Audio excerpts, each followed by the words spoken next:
hermanos. Estamos en nuestra porción semanal, Los Juicios, esta sexta porción del libro de Éxodo, y estamos ahora en nuestra tercera lectura. Una lectura tan interesante y tan llena de enseñanzas para nuestras vidas. Antes que nada quería también darles las gracias por sus comentarios, por sus palabras de ánimo, por sus bendiciones.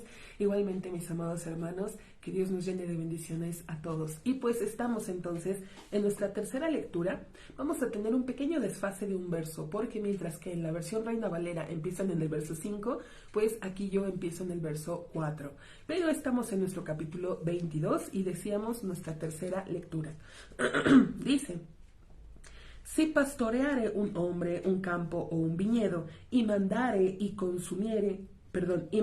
a su animal, y consumiere en campo ajeno, con lo mejor de su campo o lo mejor de su viñedo ha de pagar. Es decir, si el dueño estaba pastoreando a su animalito y el animalito invadió otro campo, bueno, debe pagar, pero con lo mejor que tiene de su propio campo o su viñedo. Verso 5.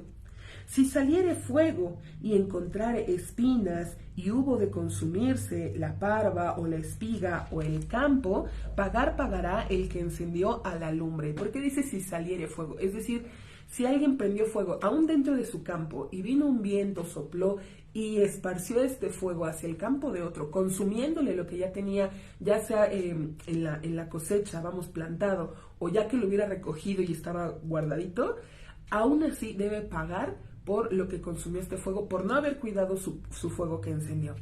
Dice, verso 6, si diere un hombre a su compañero plata u objetos para cuidar, y fuere robado de casa del hombre encargado, si se encontrare el ladrón, pagará el doble.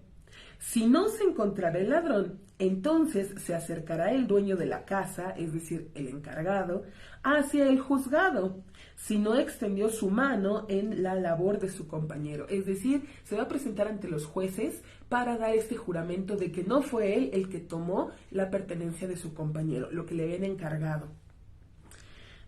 Por todo asunto de falla, sobre toro, sobre burro, sobre cordero, sobre vestimenta, sobre cualquier pérdida que dijere que es entonces la justicia vendrá el asunto de los dos.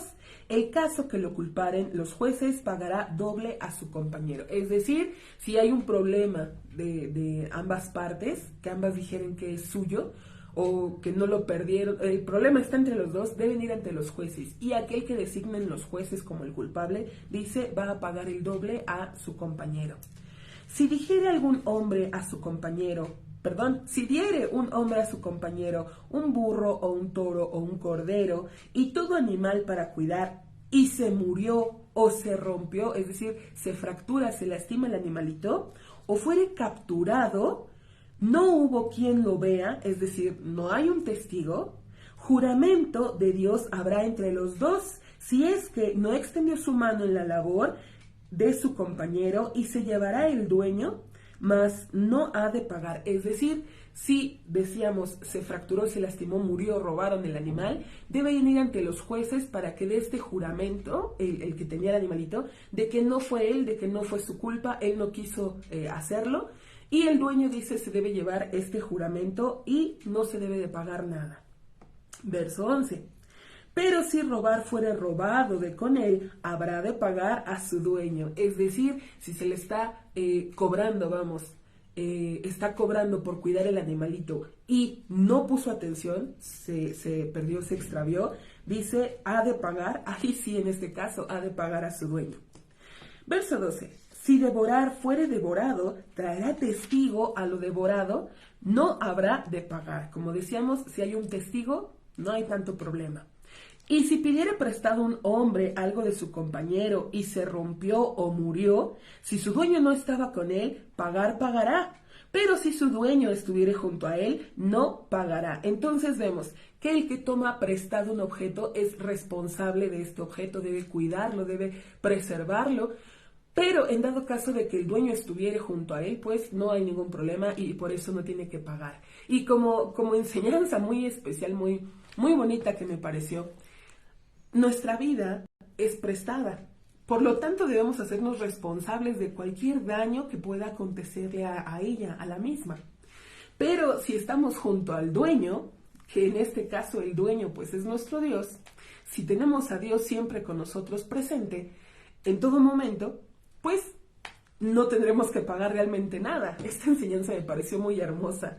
Dice, si arrendatario es él, viene compensando a su alquiler. Es decir, el que paga alquiler por un objeto tiene menos responsabilidad de daños que aquel que lo recibió prestado gratuitamente. Verso 15. Y si sedujera un hombre a una doncella, la cual no estaba comprometida, y se acostare con ella, dotará a ella para él como mujer. Es decir, un hombre que que se acuesta con una jovencita, dice, pues como le hizo pasar esta vergüenza, pues la debe tomar como esposa. Verso 16.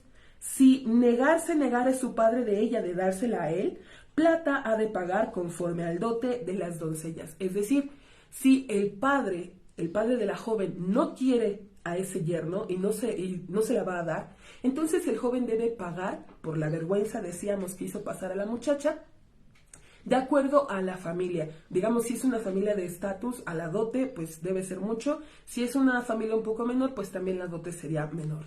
Dice el verso 17. Una bruja no dejarás vivir. Y así lo termina el verso. Es una sentencia. Porque, bueno, entendemos que el que es brujo o bruja, practica este tipo de cosas raras, merece la pena máxima. El motivo de esto: es sabido que el asunto de la brujería es algo extremadamente negativo, provocando cuantiosos daños y tropiezos a las personas. Por eso fuimos ordenados eliminar a los que practican la brujería, ya que el deseo divino del Creador es que las cosas en este mundo sean manejadas en su curso natural sin ser alteradas. Verso 18. Todo el que se acostare con un animal, es decir, zoofilia, morirá, pena máxima. Verso 19. El que sacrificare a ídolos será confiscado únicamente para Dios, solamente a Él. Es decir, ampliando lo que nos explicaba el primero y segundo mandamientos, reconocer que Dios existe, que es nuestro Dios, que es el único Dios, que no podemos tener más dioses. Dice el verso, si alguno ofrece sacrificio o quiere rendir culto o pleitesía a otros, ha de morir, ha de recibir también esta sentencia máxima. Verso 20. Y al peregrino no hagas sufrir y no le has de oprimir, pues peregrinos habéis sido en la tierra de Egipto. Y esto me encantó, porque aunque está prohibido hacer sufrir a cualquier persona, la Escritura es bien específica con esta parte de hacer sufrir a un peregrino, a un extranjero o a un converso, es decir, a una persona ajena que quiere conocer de la palabra de Dios, que quiere convertirse a la palabra de nuestro Dios. Dice, no lo vas a hacer sufrir. Ahora, es interesante porque esta advertencia, decíamos, a cualquier persona es más que sabido, pero a un converso, a un extranjero, tiene esta doble advertencia. Ahora, perdón, en 24 lugares, la Escritura nos advierte acerca del buen trato hacia el converso. Actuando de esta manera, haciendo sentir al extranjero como uno de nosotros, la persona adquiere en su carácter cualidades de benevolencia y se convierte a sí mismo en recipiente para recibir la bondad divina, y con esto se cumple el deseo máximo del Creador, beneficiar a sus criaturas. Y explicaba aún más, porque ustedes fueron extranjeros en la tierra de Egipto, es decir, ustedes vivieron, saben lo que es sufrir siendo ajenos en una tierra, y vieron la manera en cómo Dios castigó a Egipto.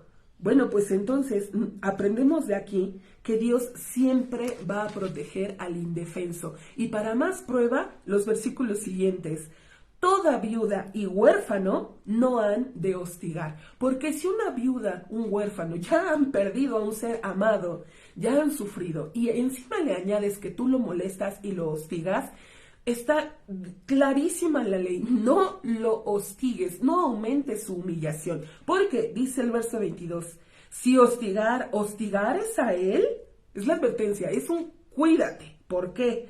Si clamare a mí, he de escuchar su clamor. Y entonces se encenderá mi furia, y daré muerte a ustedes con espada. Y entonces quedarían vuestras esposas viudas y vuestros hijos huérfanos. Vemos entonces que cualquiera que hostiga o molesta o humilla a una viuda y a un huérfano, cuidado, porque si ellos hacen una plegaria a Dios, Dios nos va a castigar. Porque ya sea que molestemos o que nada más observemos y no intervenimos, no hacemos algo para defender a la viuda, al huérfano, también sobre nosotros viene esta consecuencia tan grande. Dice Dios, esto es pago medida por medida. ¿Tú no cuidaste a los míos, a la viuda, al huérfano? Bueno, entonces voy a hacer que ya sea tu esposa se vuelva viuda o que tus hijos se vuelvan huérfanos. No, Dios nos libre de esto. Habría que estremecernos al estar en presencia de una viuda, de un huérfano, cuidando que siempre sean bien tratados y se les dé ese respeto y ese cuidado. Seguimos leyendo. Verso 24. Seguimos con estas enseñanzas tan hermosas. Si dinero prestares a mi pueblo, dice entonces, aprendemos de aquí que se tiene la obligación de prestar dinero al necesitado sin cobrarle intereses. El motivo de este precepto, quiso el Creador que sus criaturas se acostumbren a la compasión y benevolencia, que es una cualidad muy elevada, ya que por medio del acontecimiento de su persona a la benevolencia, podrá reposar en ellos la bondad divina. Según la regla que dice, el bien y la bendición recaen únicamente sobre el bondadoso. Por ser que Dios desea brindar cosas buenas a las personas, exige de ellos que hagan los recipientes necesarios para recibir esa bondad. Es similar a la respuesta. Pregunta, si Dios ama a los pobres, ¿por qué no los enriquece? Y la respuesta, para beneficiar a nosotros con el mérito de ayudar a nuestro prójimo. Dice entonces el verso, si dinero prestares a mi pueblo, a el pobre que habita contigo, ¿por qué dice contigo? Es decir, que está cerca de ti y que lo consideres como parte de ti, que no lo veas como uno más y no, que lo consideres como tu propia carne, dice, no serás para él como usurero, es decir, está prohibido cobrar una deuda si sabes que no puede pagarla. Aún más, estaría prohibido el avergonzarlo, el decir yo le presté, yo le di, estaría prohibido totalmente esto. Dice, no serás para él como usurero, no pondréis sobre él usura, porque la usura destruye el capital y las finanzas del deudor hasta llevarlo a la quiebra. Por eso, la Escritura lo prohibió estrictamente y prohibió también ser testigos o aval de un préstamo con usura para no tener complicidad en este grave pecado. Todo el que presta con intereses, finalmente sus bienes se desmoronarán. Continuamos, verso 25. Si tomares en prenda el vestido de tu compañero, hasta que se ponga el sol, se lo devolverás a él. Es decir, no lo dejes padecer, no lo dejes preocuparse o sufrir. ¿Por qué? Dice, porque esta es su manta única, esa es su vestimenta para su piel.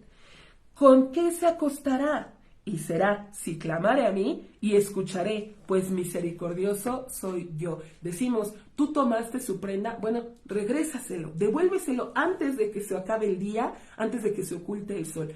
Porque, dice, entonces va a clamar a mí, voy a escuchar, porque yo soy misericordioso, no como tú, que abusaste de tu hermano que nada más tenía uno y aún así se lo pediste prestado. Cuidado con todo esto. Y hasta aquí, con estas maravillosas enseñanzas para nuestra vida, concluimos nuestra tercera lectura. Si Dios permite, continuaremos más adelante. Paso a vosotros.